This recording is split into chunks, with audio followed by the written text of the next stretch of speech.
Today's podcast is brought to you by Audible. Get a free audiobook download and 30-day free trial at audibletrial.com/spookshow. Then go over to morbidlybeautiful.com as we are now part of the Morbidly Beautiful Podcasting Network. Attention all campers.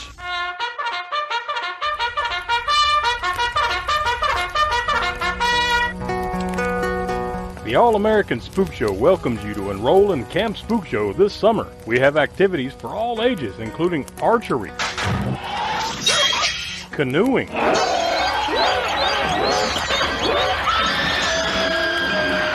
swimming, and running for your lives. Hello and welcome to another edition of the All-American Spook Show podcast. I'm Josh and I'm joined here with Professor Smoke. What's up? Usually we'd have Will and or Donnie along for the ride, but they have other things going on. They have separate assignments that they're out on this week, so it's just going to be me and the professor going over this latest Spookshow Spotlight. It doesn't really have a fancy title. It's more just like kind of a spotlight on Sean S. Cunningham and Victor Miller, who were the writer, producer, and director team of the very first Friday the 13th film. And we're also going to be going through the whole legal drama. Really, I guess that's kind of the ultimate point of the episode. Plus, too, we figured it was a good time to kind of take a minute to discuss it since, you know, we're right in the middle of Camp Spook Show, and it is a timely topic because there have been some new details that have come out in the last few months about this that we have kind of briefly talked about over on Deadline Horror News, which is on our YouTube channel every Wednesday at 9 p.m. East. Deadline Horror News Live. Just a reminder there. But so yeah, that's what this one's going to be about. But before we dive into it, I'll go ahead and throw out the usual information. You can contact us via email at allamericanspookshow@gmail.com. You can find us on Twitter, Facebook, Instagram, the Slasher app. You should be able to find us by searching for All American Spook Show, or just go down to the Linktree link down in these show notes right below, and you should see links to all these things that take you straight there. Of course, our YouTube page, like I just mentioned, where we do Deadline Horror News Live every Wednesday night at 9 p.m. And usually all the episodes are uploaded there as well. So, and we got tons of bonus content up over there, so we encourage you to go check out our YouTube page. We have a TeePublic page where you can go get logoed merchandise and other cool designs that we've put up there. So if you want to wear our faces on your t-shirt, that's the place to get it. Or on a face mask or any other random things that they have over there on TeePublic. You can get it there. So we encourage you to do so. Help out the cause. And of course, to further help out the cause, you can become a patron of the Spook Show at patreon.com/AASpookShow, where we have bonus podcast every month, such as like Crapster Theater, Spook Show Rewinds. The professor has his professor's retro review written articles over there. We do Patreon video minisodes every Tuesday, and the main feature there is the Library of the Professor.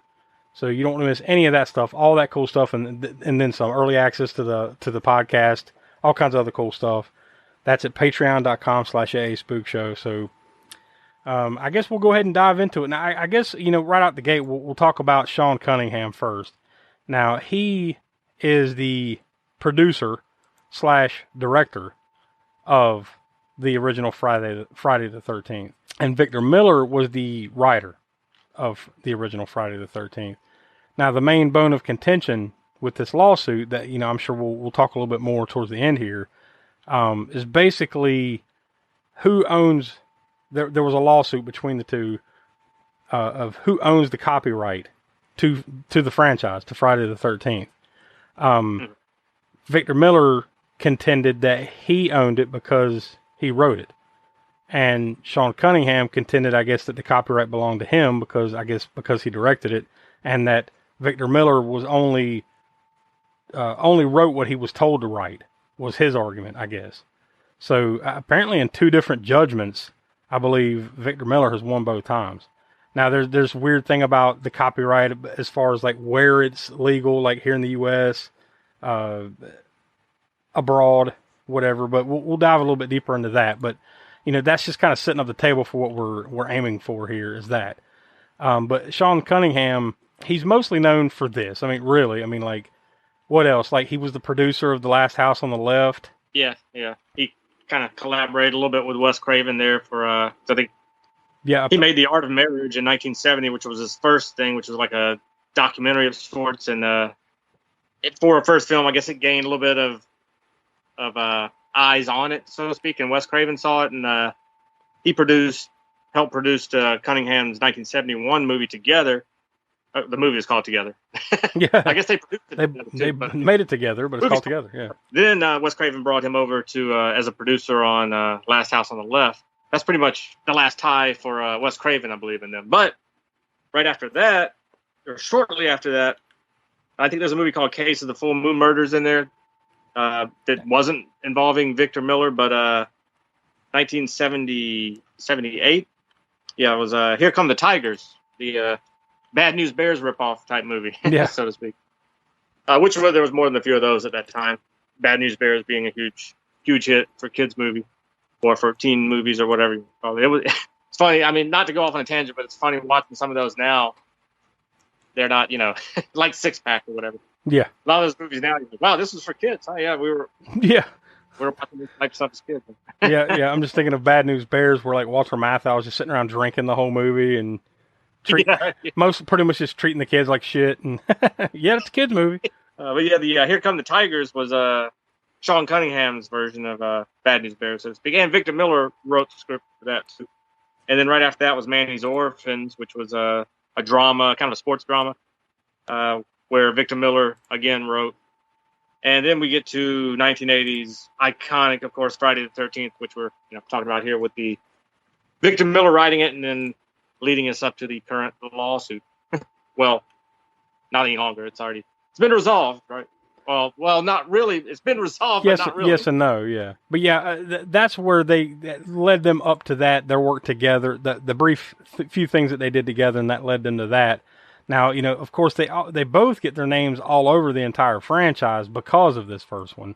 Pretty much all the ones that, came after that, they pretty much got credit, either like characters based upon or created by. And Sean Cunningham, I think he had a lot of producer credits on. Well, he kind of went away from it after this, and then he got executive producer on Jason X or Jason 10, however you want to look at it. I think most people call it Jason X, right? Freddy versus Jason, he was a producer on that and a producer on the reboot, the 2009 reboot.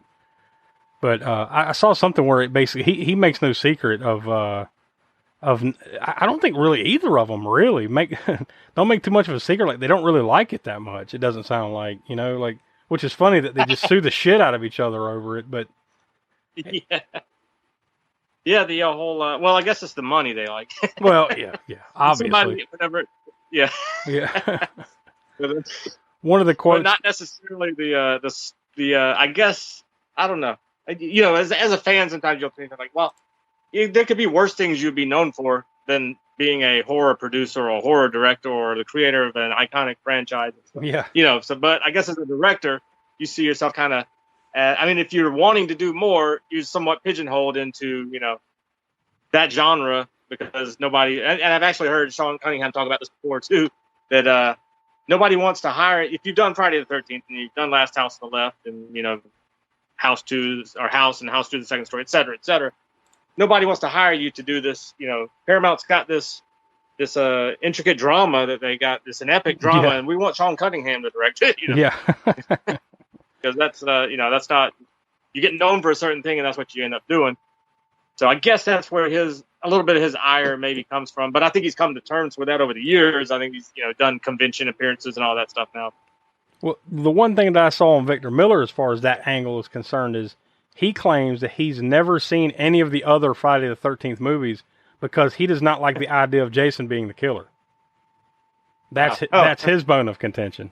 I guess it's not because it wasn't his idea. I guess maybe I don't know, but but that's a whole thing too. Talking about what sequels or what might actually happen. Depending, since he's kind of the one that has it in his hands right now, right? Yeah, to my understanding, it's basically okay. Well, Victor Miller won the suit, so to speak, but what he won was that he gets to take the script of Friday the 13th, the one that he wrote, and that's it. And he only had the U.S. rights. So Sean Cunningham could. This wouldn't be feasible, but if he wanted to produce movies overseas, anywhere outside the U.S., call it Friday the 13th, whatever, blah, blah, blah, and he could do that and do whatever he wanted to with it. It's only in the U.S., I guess, because of unless they go back to court and Victor Miller sues over more than just the U.S. rights. But I mean, right now he just owns the U.S. rights to the first Friday the 13th script and to Jason as a child, basically. Which anybody who's seen the first Friday the 13th knows that Jason only appears as a child we can go into whether he actually appears or whether it's a dream sequence or or whatever. Now it's funny, like a lot of the source of a lot of this information, or the person that keeps breaking down a lot of this for a lot of these articles that you'll find, is lawyer Larry Zerner. Now Larry Zerner had a role in Friday the 13th Part 3. So I guess he grew up and became a lawyer. So I'm blanking on the guy's name. It's the annoying dude with the curly hair in Part 3. Oh yeah, shit. I can't think of the guy's name, and if you've watched it, you know who we're talking about. That guy. He's the one responsible for Jason having a hockey mask. Yeah, exactly. In Part 3, he's the one that brought the hockey mask to the camp, to the campgrounds, whatever. Yeah. In Part 3. So he grows up, so to speak, gets older, becomes a lawyer, and now he's like an entertainment lawyer, and he's kind of been the point guy to kind of make sense of all this stuff. And I'll read one of his quotes. Victor Miller only owns U.S. rights and only to the first script, and Sean owns adult hockey mask wearing Jason, but can't legally use him in a movie without Victor's permission. So that's where the sticking point is, right? So basically, that's where you're at. It's like, you're not going to see it unless they decide to kind of work together, kind of put some shit aside and then just, let's make some money. That's really the only way, right? Yep. Because it's like, well, you own half, I own the other half, so one ain't going to make much sense without the other, kind of thing. You're pretty much going to have to either, if you're not going to go in on it together, then you're going to have to come to a financial understanding of like, okay, I'm going to make this movie, I'm going to give you so-and-so X amount of dollars for the permission to do this or that, So some way or other, they're going to have to, if there's going to be another Friday the 13th movie where we're going to have some sort of continuity with Jason and his hockey mask and all this, that, and the other, everything we're familiar with Friday the 13th, they're going to have some kind of understanding, because the only other direction to go is they both go their own separate directions, which would mean that Victor Miller could go over here and he could take the name Friday the 13th and he can do something with Jason, but just not the known adult hockey mask. Jason. So here's one take on it. Now, this is from Victor Miller's lawyer, Mark Toberoff. This is a whole quote, but it kind of says a lot of the same things that we're saying here.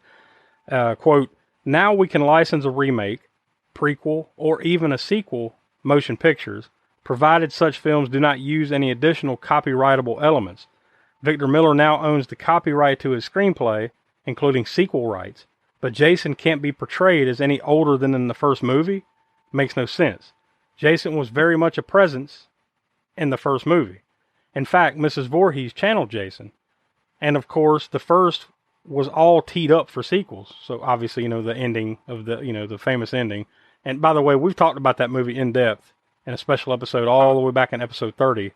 That was our Mother's Day 2020 special where we had all of our significant others on there. So if you want to go back in the archives and listen to that. But of course, if you're listening to this, you've probably, I guarantee you've seen the original movie. So spoiler alert, Jason pops up at the end of the movie. But he's like a little boy that jumps out of the lake, right? But then there's that question of, is that something you really saw or not? All kinds of other people have talked about this as well. It doesn't make logical sense as far as Jason popping up out of the water at the end of Part 1 and coming to Part 2 as a full adult. But some of those things could be, some of those kind of continuities, quote unquote, could be explained as easily as like, look, Miller and Cunningham weren't involved after that first one. So who knows what Victor Miller might have had in mind. My guess, it's at the time, it's probably just the old the end question mark gag is basically all that was. And I'm sure nobody expected this thing to be as successful as it turned out. None of those guys. They hoped to make a few bucks out of the fact that Halloween had come out and now they have their own holiday, or to kind of ride the train a little bit, so to speak. Maybe they'll get a little bit out of it. But I'm sure they had no idea what it was gonna. They would be in court in 2020 and whatever that was, whenever the trial, they probably had no idea that was going to be coming along. Yeah, they'd have to be no. trying to figure out this legal issue. My point in saying that is like I'm sure Victor Miller now will be like, oh yeah, I had all these ideas of where I wanted to go with it, but no, you didn't. You didn't know that this was going to turn into something, where you were actually setting up a sequel. To go back to the quote, but just to finish up the quote here from Toberoff. So the first was all teed up for sequels, he says. Then he continues. Then comes the question of the mask. Do you do a new mask like they often did before? I wouldn't say often did. Right, like it was different in the second one, and then they introduced the hockey mask, and then the mask changed, but it was basically a hockey mask for the next 8 movies. And it never changed design. Like the hockey, you think about hockey masks. Slight. Nowadays, there's all kind of different hockey mask style. This thing kept its style. It was like the triangle was different. Yeah. Of course, he got an axe in the head in part 3, so he had the axe mark in part 4, and then by the time you get to part 6, it's like it's been a while since I watched all these movies, but did he not at certain points throughout some of those later movies pick up a different mask or something, if I recall? Yeah, which one down when we're talking about we can break that down real quick. Well, part 2 he had the potato sack. Yep, right. That's where Jason actually really appeared, because it's debatable if you think about it in that first movie whether that's really Jason or not. Yeah. Right, like she could have just been loony out of her head, So who really knows if that's Jason? But you finally see Jason in the second one. Yeah, and that makes more sense continuity wise with the sequels if it was just a vision. But as we said, nobody knew this thing was going to blow up the way it did, and that they would be making all kinds of sequels down the road. So who knows what the original idea was? Whether it was Victor Miller knows, I guess. And who knows if he's going to tell the truth about that? I had this planned all along. It's intermission time. Time to pause and refresh at the snack bar. During this short break, you can treat your taste of good food and sparkling cold beverages, including delicious Coca-Cola. If you're hot dog hungry, we have them. Sizzling, juicy hot dogs served in warm, oven-fresh buns. Plus a complete menu of all your favorites. Visit the Refreshment Center now. Enjoy delicious food and ice-cold Coca-Cola. But anyway, part 2, he had the potato sack mask. Part 3, as we said, he finally gets the hockey mask thanks to Lerner. The real name, the lawyer.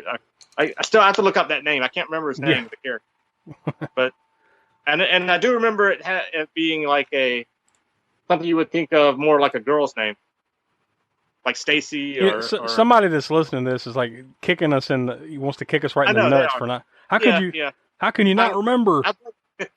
I blame my age. Yeah, I blame everything on. Yeah, I'll go with that. I'm with you. But at any rate, that's how he gets the hockey mask, and it's the one with the red triangle here, and it's got the. Actually, I don't even remember if that one in part 3. Now, I think some of these masks, he wasn't necessarily supposed to have a different mask, but they ended up with I remember they're having 2 triangles down near the bottom, 2 small ones. Yeah. And the one triangle, big triangle up top. Mm-hmm. Part 3, I just can't remember if they had the 2 triangles down here, but whatever the case may be, that's where he first gets the hockey mask, and it's got a red triangle in the middle, right?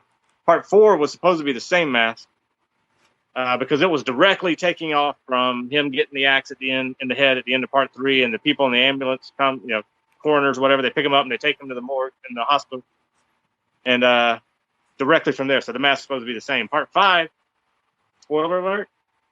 Do we want to say this? I don't know. I mean, it's Friday 13th Part 5. It's been around for forever. But I think the statute of limitations has passed. I think it's up to you. I always looked at Part 5 as the Scooby-Doo ending, because you got this person coming in here who, not Jason. Yeah. And it's like, and I could have got, it's Roy the ambulance driver. I could have got away with it too if it wasn't for these stinging kids. That kind of thing. But and of course, so since that's not technically Jason, he wouldn't have been able to have Jason's actual mask, so he just got closest mask he could find. And it had to have a blue triangle. So that's one of the ways you can tell those masks. If you're looking at an image in a magazine and you're wondering which Jason this is, if it's got a blue triangle on it, it was Roy. It wasn't really Jason, it was Roy. Yeah. Part 6, Tommy had held on to the mask through all those years. And at the beginning of part 6, he goes into the graveyard. Oh, God. Jason's got to come back to life some way, right? So he has a brilliant idea of going in and killing him again, I guess, or making sure he's dead. And what does he do? He brings him back to life by sticking a giant-ass fence post through him, and then the lightning comes and strikes it like Frankenstein style. And then we have Jason Stein, Jason Stein or whatever. Yeah.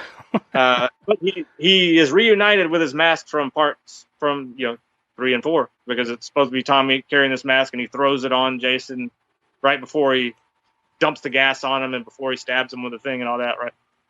And so conveniently, Jason ends up with his original mask again, thanks to Tommy. And then in part 6, he gets sunk and drowned in Crystal Lake with the mask on. And part 7 is the girl, the girl with the telekinetic powers, who raises him from the dead using her, trying to bring her dad back. The new blood. The new blood, yes. Yeah. And I guess in that one it's supposed to, well, of course, he's been down there for however many years it was between part 6 and part 7, so his mask is been, eroded. Yeah. So to speak. But it's supposed to be the same mask again from his original mask, 3, 4, 5. Yeah. I'm sorry, 3, 4, 6, 7. And at the end of part 7, he gets blown the fuck up. Yeah. Should have been the end, right? Yeah. But no. At that point, his mask also gets blown the fuck. Before he gets blown up, his mask gets like telekinetically blown apart. Yep. So that I'm blanking on part 8 how he gets out, but I think he gets his mask from somebody in part 8 when they go on the boat, and I don't remember why or how or who. I don't remember how he gets. I can't remember how he gets the mask from part 8, or if they just said, "Fuck it, we don't care that his mask got blown apart by telekinetic powers in part 7. Here's his mask again." Yeah. Why not? I mean, he's going to Manhattan, so fuck it. Let's just he got it back. Don't worry about it. He got it back. He's gonna go and knock somebody's head off on top of a building in Manhattan. Who cares how he got his original mask? If he's got the original or not. But no, I can't remember that. And somebody will correct us on it, I'm sure.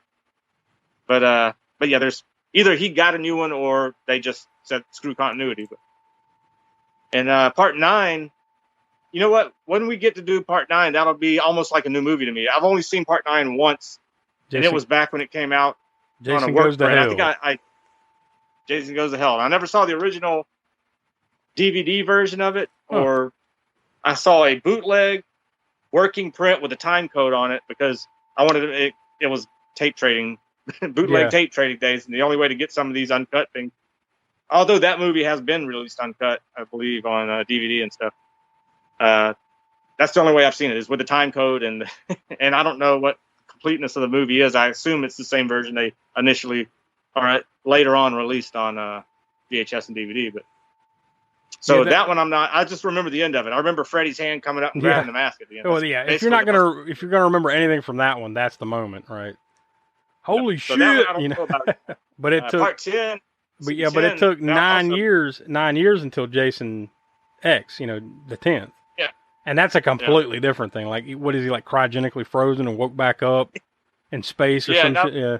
And he's got, like, futuristic Jason mask thing stuff. I think at first it was kind of like the normal Jason thing, and then something happens, and then all of a sudden he's got, like, this metal futuristic thing. Yes. Yeah. It's been a while since I watched it. That one is also. I have seen that one at least once more than Jason Goes to Hell. And that movie, I mostly remember the cryogenic freeze where he freezes the person's head and busts it on the counter or whatever. And that's still. I will say that that's a generally shitty movie. That's one of the more memorable kills of the entire franchise. Just in that one in that one moment. And then, it was a completely different setup for Freddy versus Jason, of course, the next year, and then Friday the 13th reboot. That mask was kind of reminiscent of the one from, not the blue one, but, I wouldn't even say the original mask because it had the red markings on it, right? So maybe it was kind of reminiscent of that. Yeah, and I don't know, I can't remember the story of that or how he... how did he... I don't know how he got the mask in that one. I think that one, obviously, that one pretended that none of the other things...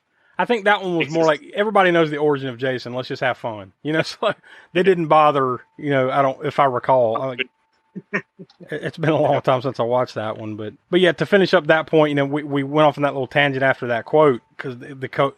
I'll go back a little bit. Then comes the question of the mask. Do you do a new mask like they often did before? So we just went through that. Do you even need the mask? We can license television series exploring Crystal Lake and how Jason became who he is. Think Twin Peaks or Bates Motel. Now, Okay, really? Like, do we really need like a history of Crystal Lake series? You know, I think I was talking to my wife about this too. I was like, when we were reading about the quote and whatnot, is Yeah. like, how do you get? Yeah, I could see a Netflix series now of young Jason goes to summer camp. You know, and it's like it starts off as like a summer sex comedy movie or something. Like one of like Porky set at Camp Crystal Lake, and Yeah. you know, the camp counselors out here having sex and stuff, and you know, in the typical summer sex movie style, comedy style. Meanwhile, Jason drowns, and then we lead up to yeah. No, that would be terrible. That's what that would be. I mean, would we watch it? Well, probably, you know, knowing how we are, yeah, we'd probably at least give it a chance. yeah. But like, it doesn't sound like something that would be good. You know, that's really like, okay, well, all I got is permission to do this one little thing, so I'm going to squeeze all the juice I can out of this one little corner. You know. Yeah. So I think mean, a prequel would mean that there would be no action in that, except you're just waiting for the moment when Jason drowns because of the camp counselor. they would But probably. up to that point, there's no killings, you know, and Well, they'd have to manufacture something is what they would probably, if they went down that path, they'd have to like, oh yeah, what you didn't know is 10 years prior to this, there was some guy named, you know, his name wasn't Jason, his name was Johnny, and he didn't have a hockey mask, he had you know, I don't know, a fucking pumpkin mask. And he went around killing people at the same camp, but we just didn't talk about it, you know? We just didn't bring it up in all those other movies, that's all. And he wears a mask too, right? His mask. Yeah, he wears a pumpkin mask, or you know, some stupid right. shit. Yeah, you didn't know about that? Oh yeah, it's a whole thing, and then you get 5 seasons out of that. But yeah, anyways, so mask. No, it's a catcher's mask. That's what he is. so by the way, remember Larry Zerner? We were talking about that a minute ago. His character's name was Shelley. Shelley. I knew it was a typical kind of. Yeah, it sounded like yeah. I said Stacey. It's close. Yeah, it's close. Yeah, you were in the neighborhood. But he one of his quotes is, Victor Miller has to convince a studio to make this thing that can only be distributed in the U.S. We can have this theoretical argument that you can do a movie that doesn't infringe on the rights of anyone else, but is anyone seriously going to do that without worldwide rights? I doubt it. So basically you come to they need to sit down and hash it out, at least, you know, on some level, and then, you know, let's come together to make some money. That's really the summary of it all. And then I'll finish that whole thought with one more quote from Zerner, because I thought this was pretty good. In 53 years, it'll be in the public domain, then anyone can make the movie. So, so fuck it. If they can't get their shit together, then we just have to wait 53 years for... And as contentious as it's been over the last decade or so, hell, it might come to that, man. It you know, I doubt it, but hey, you know, look at it like Guns N' Roses, right? Like eventually they patch their shit up to make a ton of money, you know. So maybe these guys can eventually put their shit to the side just to make a ton of dough. Yeah, because I mean, at some point you gotta. I mean, if you as big as this franchise is, like you said, first of all, you're not gonna do it unless you have worldwide rights, because everybody loves Friday the 13th in every country. Yeah, you wouldn't want to just make something for the U.S. and then no one else can, you know, see it. I mean, granted, you live in a digital age where anybody can figure it out anyways, but you get the point. They wouldn't be able to release it in theaters and you know, DVD and shit. Merchandising and stuff like that. They wouldn't be able to make the full amount of money, so why? Why do it? Why, you know, it'd be a waste of time. And it'd be like, oh, you know, like all of us in the horror community, so to speak, like, oh, something new. And then once you realize you saw this and it's shit, you'd be like, oh, that sucked. Why did they do that? You know, like it would just be shit upon instantly. So just do it right the first time, and then, you know, we won't have to hear it. Put away the petty squabbles, at least to knock out a few more films, you know. Yeah. So yeah, there you go. That's our look at the whole situation and kind of our thoughts, and then with some of the little bit of new information there is that there is some type of resolution to it, but not really. Really, the resolution is they need to get their shit together and work together. So hopefully we'll see that sooner or later, and hopefully we'll see some new Jason, because you know, look, at the end of the day, man, look, there's 12 movies. I mean, like, there's still a ton. If you want to go back and watch that stuff, it's there, you know, but everybody wants the new stuff. You always want more and more and more. So for that matter, I mean, like, everybody always goes on and on about this because it's been so long. How about some new Freddy too, right? That's a whole other chapter of another spotlight or something on why the hell there hasn't been any new Nightmare on Elm Street movies in a long time, because it's been quite some time too, right? Yeah, it's been some time, and it's just I don't know what the deal is on why it's been, but I don't know if it's maybe I know they went down the path of trying to do the reimagining or remake for that, and it for what it's what it's not Robert Englund's, and they didn't try to go for humor. They tried to take it in a bit dark territory. Yeah. But that might be one character where you almost cannot take apart the actor from the character. You know what I mean? Yeah. I mean, in other words, Robert Englund, once you take him out and put somebody else in there, it's almost like it becomes not Freddy anymore. You know? Yeah, maybe you're right. I mean, because it's been since I just looked it up. It's been since 2010. I mean, that Friday the 13th was 2009. So it's been 12 years since we saw a new Freddy movie. So yeah, and I know Robert Englund doesn't want to do makeup anymore. He's already said, I'm done with 8 hours in the makeup chair. I think if you get the right guy, and it's not so much, if I recall that one, that reboot that had, oh God, I'm blanking, Jackie Earle Haley. Jackie Earle Haley, it's not that necessarily he did a bad job. I just think like you said, it was probably a little bit more fucked up than people wanted, maybe. I don't know. Maybe it's like, Freddy's fucked up and he does fucked up things, but you don't really want it blasted in your face like, what he was, like, maybe that was the big turnoff. Impossible to root for him as people did in the 80s. Yeah. And as much to the chagrin of the PMRC and of parents and of MPAA. Yeah. People were like cheering on the slashers, which is why they cracked down on the gore in them. Because you're like, oh yeah, oh, did you see what he did to that? And all this stuff. So that was going on. So you can't really do that in a movie like that, Where, and it's purposeful. They probably went down that path with the intent of it being darker like that, Yeah. So and that probably turned people off a little bit. Yeah, and I think some people just can't see it outside of the humor. I mean, the humor has always been wrapped up into Freddy going back to the first movie. Maybe not as much as the sequels would have, add to it later on, but I don't know. Well, look, we live. If the right actor, and maybe they could revisit it again. Well, look, we live in the age of sequels and remakes and reboots and requels. So I'm sure sooner or later, some way, somehow, we'll see a new Jason and, Freddy too, since we kind of threw that in here at the end. But yeah, it's only a matter of time because really, we've talked about this before. You've got your, not Mount Olympus, but what am I thinking of? The big four heads of the presidents. What is that? Oh, the Mount Rushmore? Mount Rushmore. Mount Rushmore. You got your Mount Rushmore of horror. Freddy and Jason are right there. And it's been too long since we've had, new movies of arguably the two biggest icons in horror. So for that reason alone, hopefully sooner or later, everyone involved will get their shit together and we'll get new installments and hopefully they're done well. That's another key part too. We just don't want it to. At least I'll speak for myself. I don't want it just to be a thing. I want it to be good. Oh yeah, yeah. You don't want to just. All right, well here's the latest. Boof, Yeah, and then we end shit up it out. Crapster here too. Yeah. Exactly. So yeah, we'll leave it there, and I'm sure this will be a topic that we revisit over on Deadline Horror News if there's any new twists and turns in the whole thing, and hopefully sooner or later we'll get something new. We'll have some good positive things to report on that. But coming up next week is Donnie's Choice, episode 115. So this is the way we decided to celebrate Independence Day, or I should say, this is the way that Donnie decided that we're going to spend Independence Day, and we're going to be watching a Friday the 13th fan film, Never Hike Alone, from 2017.